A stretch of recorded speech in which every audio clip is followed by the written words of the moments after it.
Welcome to solar innovation. आज एक नई इन्फॉर्मेटिव वीडियो के साथ आज मैं अपना टॉपिक वहीं से स्टार्ट करूंगा जहां पे एंड किया था पिछली वीडियो में। मैंने सीरीज स्टार्ट की हुई है 5 किलोवाट का सोलर इन्वर्टर। पिछली वीडियो में मैंने इसका बेसिक इंट्रोडक्शन दिया था कि सोलर से आने वाली इनपुट सबसे पहले कहाँ पे इंसर्ट होगी। उसमें मैंने कैपेसिटर को एक्सप्लेन किया था कि ये कैपेसिटर का क्या फंक्शन है और ये कैपेसिटर अपना इसमें क्या रोल परफॉर्म कर रहे हैं। उसके बाद IGBTs का फंक्शन और IGBTs की वैल्यूज़ क्या है, तो इनका सीक्वेंस क्या है, मतलब high side and low side. तो आज इन IGBTs की बाइसिंग के बारे में आपको इस वीडियो में बताऊंगा। तो न्यू कमर्स के लिए पहली वीडियो देखना ज़रूरी होगी। आप पहली वीडियो देखेंगे तो आपको इसका कंसेप्ट क्लियर होगा कि 5 किलोवाट सोलर इन्वर्टर में इनपुट पे कैपेसिटर का क्या फंक्शन है और उसके बाद IGBTs का सीक्वेंस क्या है, क्योंकि उसके अंदर मैंने एच ब्रिज को पूरा एक्सप्लेन किया है।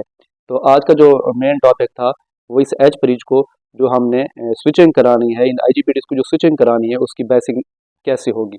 बेसिंग को अगर मैं डिफाइन करूँ तो बेसिंग ये है कि ये जो IGBTs या ट्रांजिस्टर है तो इसको एक्टिव मोड में लाने के लिए इसको बैटरी या सोर्स की ज़रूरत होती है जो इसको स्विचिंग करवाते हैं। तो इसको पल्स दे के जो स्विचिंग करवाई जाएगी तो उसके लिए जो सर्किट मैंने अरेंज किया या जो सर्किट अरेंज करते हैं, जो सर्किट इसको सपोर्ट करता है, तो इसका बाइसिंग सर्किट है कि इसके गेट पे जब तक हम इसको कोई पल्स प्रोवाइड नहीं करेंगे तो ये स्विच नहीं करेगा। जब तक ये स्विच नहीं करेगा, एक्टिव मोड में नहीं जाएगा, तो यहाँ फंक्शन परफॉर्म नहीं करेगा।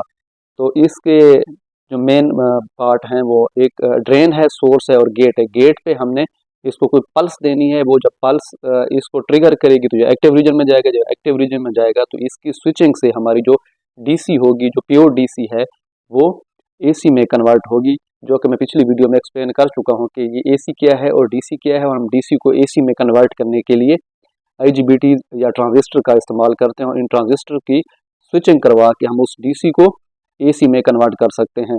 तो इसमें मैं अगर आपको सीक्वेंस उसमें बता चुका हूँ, ये हमारे हाई साइड के दो ट्रांजिस्टर हैं 1 और 2, 3 और 4 जो हैं जो इसकी लो साइड के ट्रांजिस्टर हैं। अच्छा, ये किस तरह वर्क करेंगे, ये ग्रुप की सूरत में, एक पेयर की सूरत में काम करेंगे। 1 और 3 एक टाइम पे एक्ट करेगा तो इसकी आउटपुट की जो मैं पल्स आपको दिखाऊंगा, 2 और 3 उसके अगले ला में कंडक्ट करेंगे तो हमें उसकी आउटपुट मिलेगी।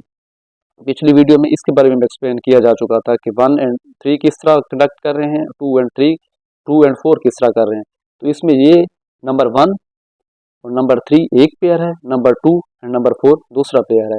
अब इसको कंडक्ट कराने के लिए सबसे पहले तो हमें एक सोर्स की ज़रूरत पड़ेगी, जो कि मेरे पास जहाँ पे आपको मैं दिखा सकूँ तो 15 वोल्ट DC का एक सोर्स है। ये सोर्स, ये सप्लाई हमें कहाँ से मिलेगी? अगर PV से जो आने वाली इनपुट है इसके आगे बक सर्किट का इस्तेमाल किया जाता है, या इसके जो हमारी 220 की आउटपुट है यहाँ के आगे एक 12 से 15 वोल्ट का चार्जर का भी इस्तेमाल किया जाता है। जो लोकल इन्वर्टर है इसमें आपको एक चार्जर देखने को मिलेगा जो आउटपुट की 220 को 12 से 15 वोल्ट DC में कन्वर्ट करता है। तो वो हमारी इसके कंट्रोल सर्किट में इस्तेमाल होती है। हमारी IC या माइक्रो कंट्रोलर के लिए भी यही 15 वोल्ट यहीं से ड्राइव करके इस्तेमाल किए जाएंगे। तो जब इन्वर्टर स्टार्ट हो जाता है उस टाइम तो हम इसकी आउटपुट से चार्जर की इनपुट ले सकते हैं, लेकिन स्टार्टिंग में ये जो 15 वोल्ट हैं वो इसमें से बक सर्किट बना के इसके मेन जो PV की इनपुट है यहाँ से ले सकते हैं। वो मैं आगे सर्किट में आपको एक्सप्लेन कर दूंगा। तो ये हमारे पास 15 वोल्ट का सोर्स है। तो ये सोर्स इसके जो गेट हैं इनकी स्विचिंग में इस्तेमाल होंगे। तो ये कहाँ कैसे इस पे आके काम करेंगे वो आगे अभी चल के देखते हैं। हमारा ये जो हाई साइड वाले IGBTs हैं 1 और 2, इनकी जो बाइसिंग है वो 3 और 4 से थोड़ी मुख्तलिफ है। इन दोनों में फ़र्क एक ये भी है कि नंबर 1 और नंबर 2 इसके एमीटर के अक्रॉस हम आउटपुट ले रहे हैं। आप देख सकते हैं कि इसको एमीटर फॉलोअर सर्किट भी कहते हैं। इसके एमीटर से हम आउटपुट ले रहे हैं, जबकि 3 और 4 को अगर आप देखें तो इसके कलेक्टर से हम आउटपुट ले रहे हैं।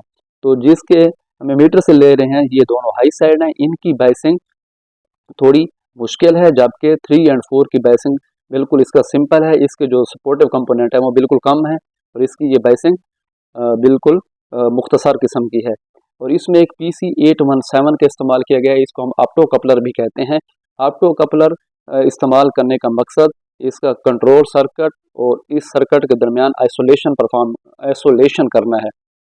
आप लोग अप्लाई इसलिए कहते हैं कि इसके अंदर एक एलईडी का इस्तेमाल किया गया है। जब ये इस पे वोल्टेजेस अप्लाई होते हैं तो ये कंडक्ट करता है, तो यहाँ पे जो वोल्टेजेस वेट कर रहे हो तो ये कंडक्ट करके अपने सर्किट को कंप्लीट करता है।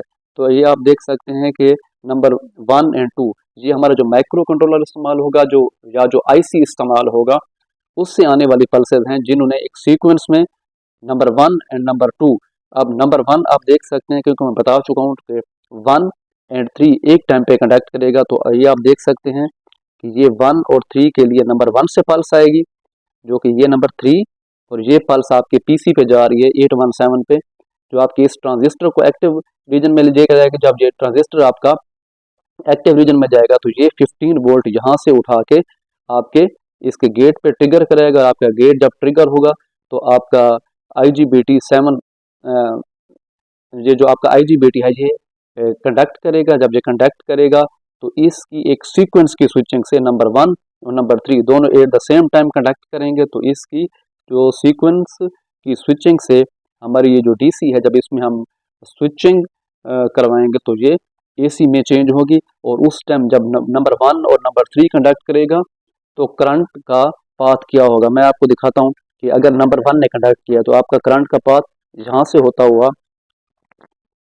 इसके एमीटर से होता हुआ, ये आप देख सकते हैं ये इंडक्टर कैपेसिटर। अगर मेरा लेट्स सपोज यहाँ पे लोड मैंने कनेक्ट किया हुआ है, जो कि इस टाइम आपको ओपन नजर है, यहाँ में अगर लोड कनेक्ट कर दूँ तो ये यहाँ से होता हुआ नंबर 3 भी at the same time conduct करेगा। जब नंबर 1 कंडक्ट करेगा तो यहाँ से होगा और ये अपना नेगेटिव की तरफ चले जाएगा। तो ये पॉजिटिव से नेगेटिव की तरफ अपना पाथ कंप्लीट करेगा, तो हमारे लोड में से गुजरेगा। तो हमारा लोड, चाहे वो इंडक्टर लोड है, चाहे कोई मोटर है या कोई लैंप है, तो वो ऑन हो जाएगा। अब दूसरी साइड पे नंबर 2 और नंबर 4, ये नंबर 2 ये हाई साइड का है, ये नंबर 4 इसकी लो साइड का है।